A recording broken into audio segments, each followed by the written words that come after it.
in a little tent.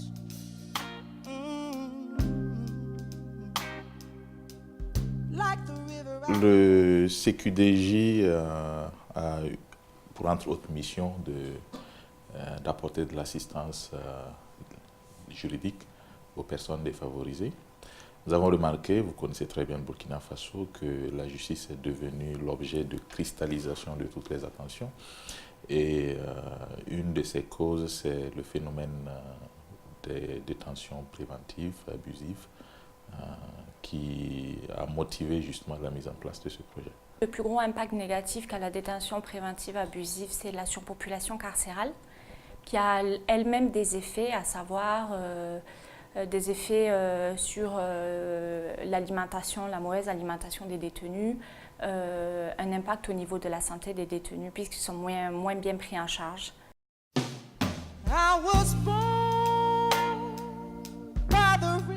On a remarqué qu'il y a une sorte d'inflation carcérale pour ce qui concerne la détention préventive.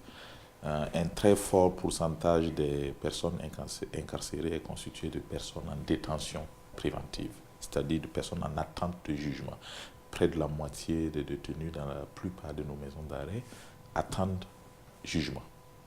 Donc, nous avons considéré donc que la détention préventive est une des causes de la surpopulation carcérale dans les prisons, étant donné que la plupart d'entre elles, au Burkina Faso, sont surpeuplées. Il faut savoir que sur les 26 établissements pénitentiaires que compte le Burkina, à la date d'aujourd'hui, il y a 23 qui sont en surpopulation carcérale, avec en tête la maison d'arrêt de correction de Ouaga qui est à 445% et celle de Bobo qui est à 433%. Il faut dire que c'est une réalité pour toutes les prisons du Burkina Faso. Pour ce qui concerne la Mako, nous vivons ce phénomène de surpopulation carcérale. C'est que nous avons en gros, si je prends les statistiques du mois d'octobre 2018, nous étions à plus de 2000 détenus pratiques qui étaient présents au niveau de la maison d'arrêt. Maintenant, il y a certains qui avaient bénéficié des mesures de faveur, comme les semi-libertés, les placements, les permissions de sortie. Donc, l'effectif global des détenus, à la date du 19 octobre 2018, était à 2570. Parce que si je prends les bâtiments, le plus grand bâtiment qui a été construit le 1er septembre 1964, appelé Grand Bâtiment, et actuellement, c'est occupé à moitié parce qu'il y a l'aile droite qui est abîmée suite à un mouvement d'humeur en 2014. Donc ça fait que c'est une capacité d'accueil de 500. Nous pouvons parler de 250 places. Actuellement, nous avons près de 500 détenus là. Donc vous voyez qu'on dépasse de loin la capacité d'accueil. La loi veut que la détention préventive soit une mesure de dernier ressort, une mesure de dernier recours. Donc c'est une mesure exceptionnelle. Parce que dans le principe, elle viole plutôt la notion de présomption d'innocence. En principe, si vous n'êtes pas reconnu coupable, vous n'êtes pas détenu, vous n'êtes pas emprisonné. Voilà. Donc, puisqu'elle viole donc le principe de la présomption d'innocence, elle est réservée par la loi comme une mesure exceptionnelle, de dernier ressort. C'est-à-dire c'est quand le juge n'a pas autre choix qu'il doit vous maintenir en détention. Au Burkina Faso, elle est légale, mais sa durée parfois est excessivement longue. Le recours à la mesure est devenu parfois comme un principe. Nous, on parle de recours excessif à la mesure. Et très souvent également, les droits des personnes maintenues dans les liens de la préventive sont violés durant leur détention. Donc, tous ces trois critères-là font que nous parlons de détention préventive abusive.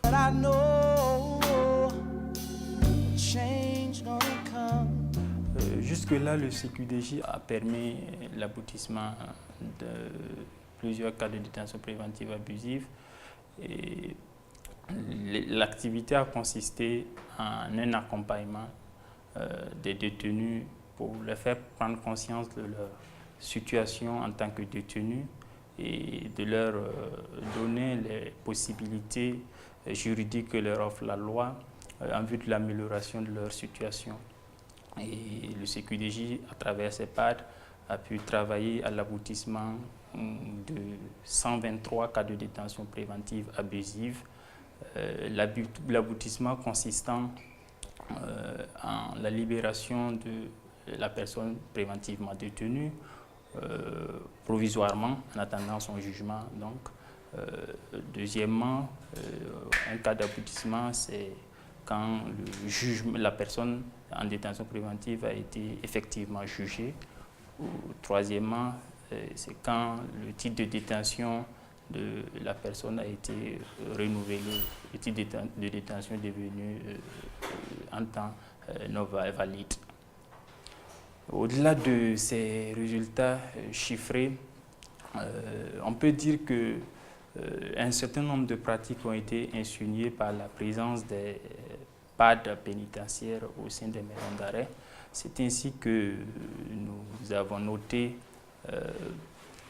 que les registres d'écrou, qui sont les sièges des écritures pénitentiaires et constituant par conséquent les observatoires privilégiés de la détention préventive, sont mieux mis à jour. Et l'affaire qui nous a menés là-bas, bon, c'est une affaire de portable. C'est entre frères, c'est entre moi et un frère. On s'est mal entendu.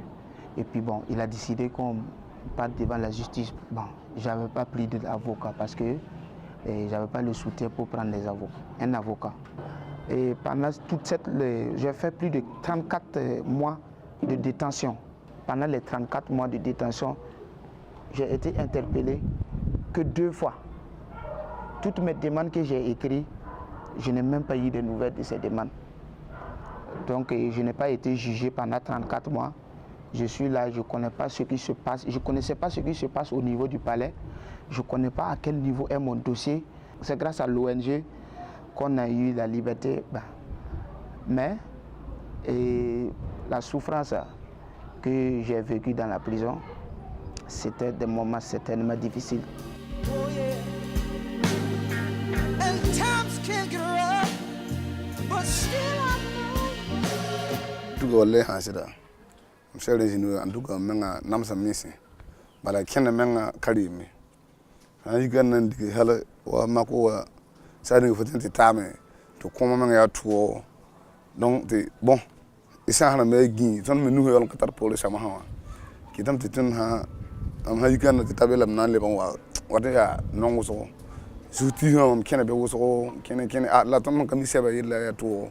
Ya kena duwe fo kena tinya za ala fo kena gomna wata kan yakna wata am le ban lo yi nongo so ni la bon aso na me wa nkide sawa no kidan ti yela yi kay to lo ni ba mo kin sawa man atuma.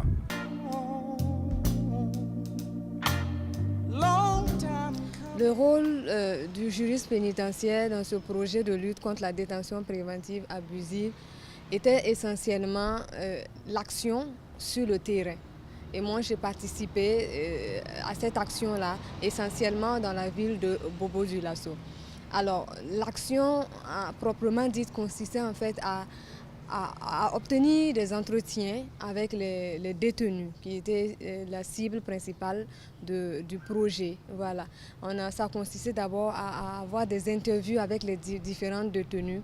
Et ensuite, lors de ces entretiens-là, nous avons essayé de détecter en fait les différents détenus, voilà, à qui nous devions apporter une certaine assistance. Et donc, lorsque nous finissons avec les entretiens, il est question maintenant de faire des vérifications au niveau, bien sûr, des registres d'écrou, au niveau des services greffes, des maisons d'arrêt et de correction. Et pour compléter et parfaire en fait les données que nous avons, il est bien sûr nécessaire d'aller vers les juridictions, essentiellement vers le juge d'instruction, vers qui voilà, nous complétons nos informations-là. Et donc lorsque nous avons toutes les informations acquises, nous procédons maintenant à l'assistance proprement dite. Il faut vraiment saluer le projet. Je pense qu'avec l'arrivée des juristes pénitentiaires au sein de nos maisons d'arrêt, ça a vraiment amélioré le travail du juge d'instruction il faut noter déjà même que le projet travaille sur les détentions préventives abusives. C'est vrai qu'à l'époque, on ne s'était pas vraiment accordé sur le thème abusif parce qu'on avait préféré prolonger. Mais il faut dire qu'avec l'arrivée du projet, le juge est obligé d'avoir un regard particulier sur certaines détentions dans son cabinet. Et il faut noter que les inculpés ont la possibilité de faire des demandes d'audience pour pouvoir rencontrer le juge. Donc avec l'arrivée du projet et des jurys pénitentiaires, ces demandes-là ont de plus en plus diminué parce qu'ils trouvaient réponse à leurs questions au sein des maisons d'arrêt. Étant juge d'instruction, quand tu apprends qu'il y a une organisation de la société civile qui estime que vous faites dans l'abus, il y a des détentions préventives abusives, donc ça a tendance à vous braquer un peu. Voilà, donc on était un peu sur la défensive jusqu'à ce qu'ils viennent nous rencontrer et ils nous exposent effectivement ce qu'ils entendent par détention préventive abusive. Ce n'est pas à dire que vous ne faites pas bien votre travail, loin de là, voilà, mais il y a que, au regard d'un certain nombre d'éléments, on estime qu'on peut encore parfaire davantage donc, le mécanisme de la détention préventive au Burkina Faso. Donc, ces clarifications faites, la collaboration s'est passée sur de très bonnes bases et c'est vraiment une initiative que nous saluons. Oh, yes, it will. Avant tout propos, je tenais quand même à dire merci à tous ceux qui ont œuvré à la mise en œuvre de ce projet, là, qui tendaient quand même à faire venir les conseillers pénitentiaires, les juristes pénitentiaires au niveau de la MACO. Parce que ça nous a permis vraiment d'avoir des avantages non négligeables, mais grâce au travail, sans relâche de ces juristes pénitentiaires-là, moi particulièrement, j'ai été interpellé et puis j'ai quand même touché kit de droit pour pouvoir faire booster l'avancée de ce dossier-là. J'en veux pour preuve, je sais qu'il y avait un détenu qu'on appelle désolé, il y a Basier François, qui depuis plus de 10 ans qui était en instruction et puis le dossier était bloqué. Mais on a fait des rapports suite à l'interpellation des juges pénitentiaires.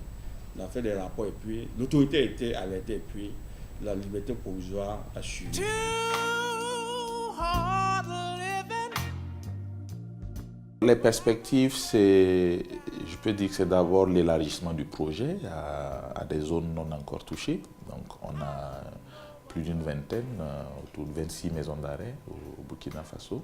Bon, on n'intervient que sur 5, alors que la problématique est nationale et la question n'est jamais épuisée. Donc c'est d'abord, comme je le disais, l'élargissement du projet, mais c'est aussi le raffermissement des expertises que nous avons pu avoir dans le domaine. Je veux là parler des juristes pénitentiaires que nous avons recrutés et formés. Alors, je pense qu'ils ont besoin d'une formation plus poussée sur plusieurs thématiques qui va davantage les professionnaliser dans le métier qu'ils font. Et en définitive, je pense également qu'il faut davantage impliquer les acteurs. Ça, on ne le dira jamais assez, mais tous les acteurs de la chaîne pénale doivent être suffisamment impliqués. Nous avons imaginé des mécanismes que nous comptons mettre en œuvre plus tard, des mécanismes donc, qui vont permettre que les acteurs se retrouvent dans une plateforme qui va consister à surveiller la détention préventive au Burkina Faso. But I know change